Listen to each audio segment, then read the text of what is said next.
বিশ্বকবি রবীন্দ্রনাথ ঠাকুরের কাব্যধর্মী উপন্যাস শেষের কবিতা অবলম্বনে ফটো স্টোরি সাধারণ মানুষের জন্য উন্মুক্ত করা হয়েছে।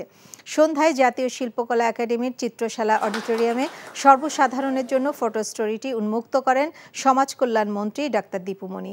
এ সময় বিশেষ অতিথি ছিলেন ঢাকা 10 আসনের সংসদ সদস্য ফেরদৌস আহমেদ। বর্তমান প্রজন্মকে সাহিত্যমুখী করে তুলতে ফটো স্টোরিতে বেশ কিছু স্থির চিত্রের মাধ্যমে শেষের কবিতা উপন্যাসটি তুলে ধরা হয়। সংস্কৃতি বিষয়ক মন্ত্রণালয়ের অনুদানে ফটো স্টোরিটি নির্মাণ করেছেন আলোকচিত্রী স্থপতি ফৌজিয়া জাহান।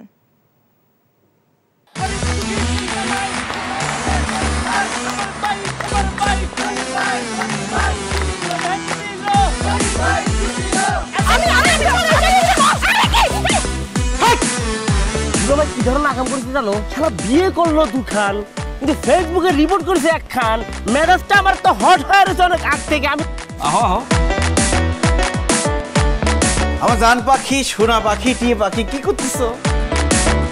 ফেসবুকে একটা পোস্টে অ্যাংরি রিঅ্যাকশন দিছিল। Don't touch my body.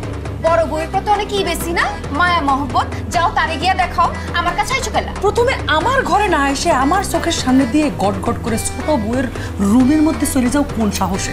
আমি ভাবছিলাম তুমি বড় বউ বড় বইনের মতো থাকবা, কিন্তু তুমি বাইরে হইছো আস্তে একটা ডাইনি বুড়ি। আমি সাক্ষাৎ ডাইনি আর তুমি সোনার ময়না পাখি। এই চুপ করো। ওরে খোদা, কান্না কাসুল।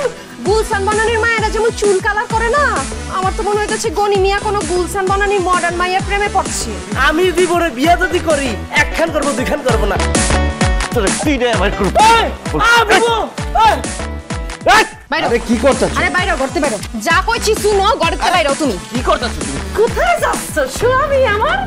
হ্যাঁ, তুমি ছাড়া মোর কোনো গতি নাই। তোমার ঘরে একটুখানি দাও ঠাই। দেখাইতেছে ছোট বউ তার আসল রূপ, নাগিনী সাপিনী। শুনছি ভালোবাসা টিকে থাকে বিশ্বাসের উপর।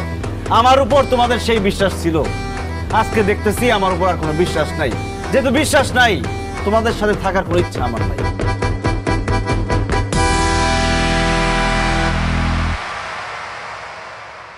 এখন জন্ম সনদ দিয়ে খোলো বিকাশ স্টুডেন্ট অ্যাকাউন্ট।